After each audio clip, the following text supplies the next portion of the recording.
everyone. So tonight we're going to make this peaceful winter scene using some Copic markers and the Polar Bear Pal stamp set by MFT Stamps.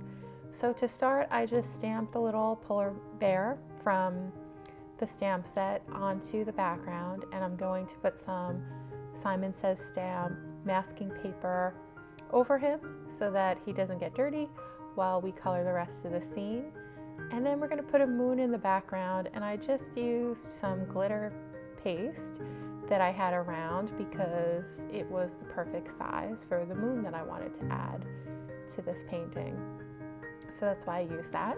I traced it with a C0 marker, and now we're going to start filling in our background. And here I'm using a B000 marker, and then we're going to fill out the rest of the scene with some B90s. So this is B91, the lightest shade in the B90s family. It's a really, really beautiful sky blue, like almost like a grayish blue. And then we're going to fill in the scene with some other B90s, including here I'm using B95, and then the darkest one we're going to use is going to be B97, because we're going to put some trees in front of the evening sky with some cool gray markers, and I didn't want the sky to be too dark because then it would be too difficult to get the trees to pop out against the background. So I'm just now adding my second layer of color to the card panel, and I'm just going working backwards using all the colors that we started with, the B000, the B91, 93, 95, and 97. Then we'll fill in the inside of the moon with a C0 marker, a B60 marker, which is a lovely lilac shade, and then a B0000. And then I just blend everything together with a colorless blender. Now we're going to add some shadows to our snow, and also we're going to add some definition to the snow so that it looks like there are little kind of windswept mounds of snow around our little bear. He's just kind of sitting there in the snow enjoying this lovely snowy evening that we're going to draw around him. And I shade in my snow with some BG10 and also some B60. The BG10 makes things look nice and cold, and the B60 gives a similar effect. And then underneath our little bear we're going to put a shadow, and the shadow is going to extend a little bit farther on the left side because the moon is behind the bear towards the right. So we would assume that the bear is going to be, the part of the bear closest to the moon is going to be lighter, and then the part of the bear farthest away from the moon will be darker, and we'll shade him in a little bit more. Now we're going to draw our trees, and to start I'm just using a C3 marker, and I'm going to make these really, really faint lines going up and down the moon, and those are going to be trees that are really, really far in the distance. So to make them look far away, we make them really, really skinny, and then also really, really light. And the reason I want to keep it light in that part of the scene is because that's where we're going to put our sentiment. So I need to add, keep a little spot of the painting that is going to be a little bit bare so that our sentiment will stand out.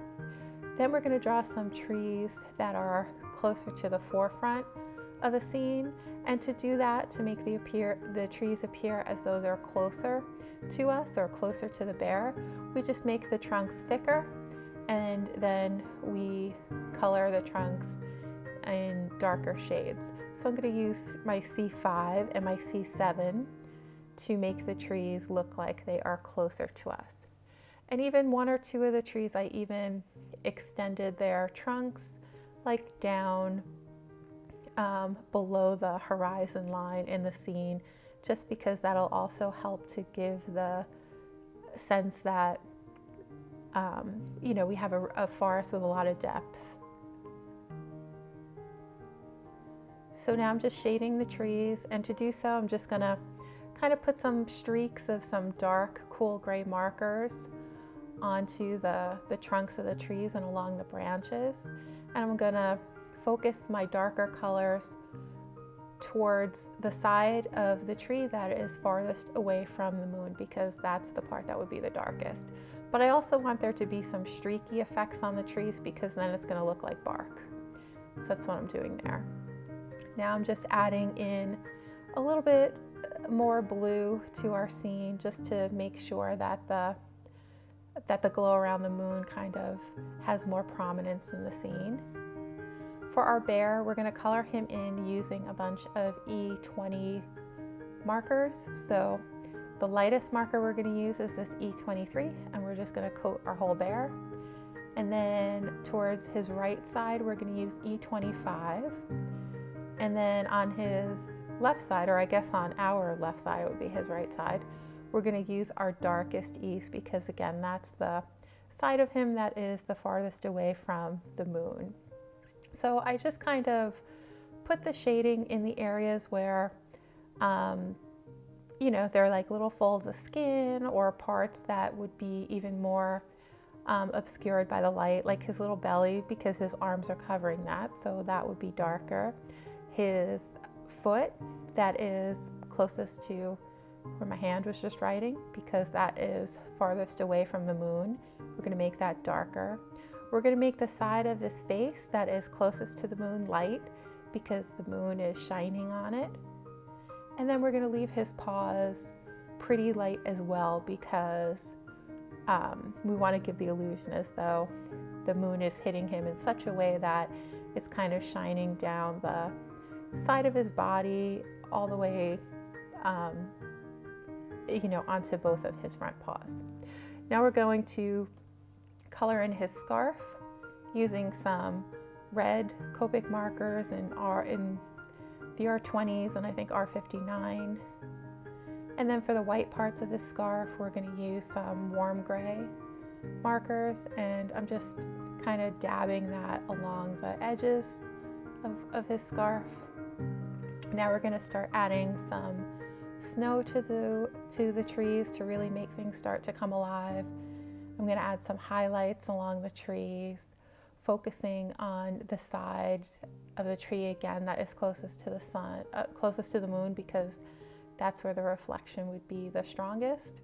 We're going to put some snowy strands of grass underneath some of the trees as well. I'm going to use my white gel pen for that.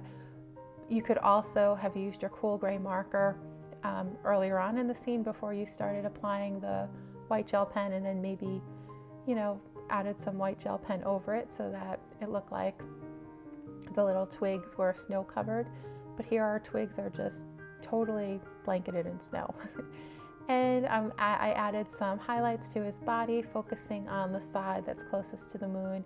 And now we're just going to put snow all over the whole scene, and I'm just going to dot on the snow with my white gel pen and just go over every single spot on the card panel.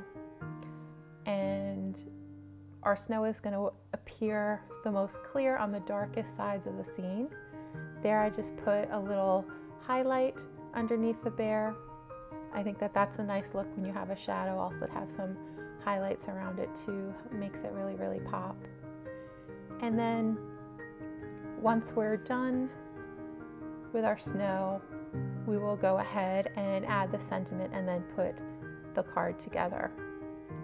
And that is it for tonight's card.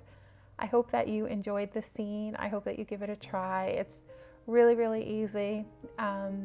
You know, the moon background, this is a pretty easy one given how large the moon is. And this is also a really great scene to practice working on your trees and on just, you know, making depth to your forests. It's also a good painting so that you can work on how to make your, like, you know, when you're drawing snow or when you're drawing ground, just how to make it appear as though there are, you know, little mounds of snow in the ground and some depth and dimension in the ground of your scene. So I urge you to just go out there and play, have fun, let your markers go where they will, and see what kind of, you know, just see what kind of effects that they give you. I think you'll be really surprised and happy with the results. Thanks a lot, everybody. Have a great night, and I will see you again in the next video.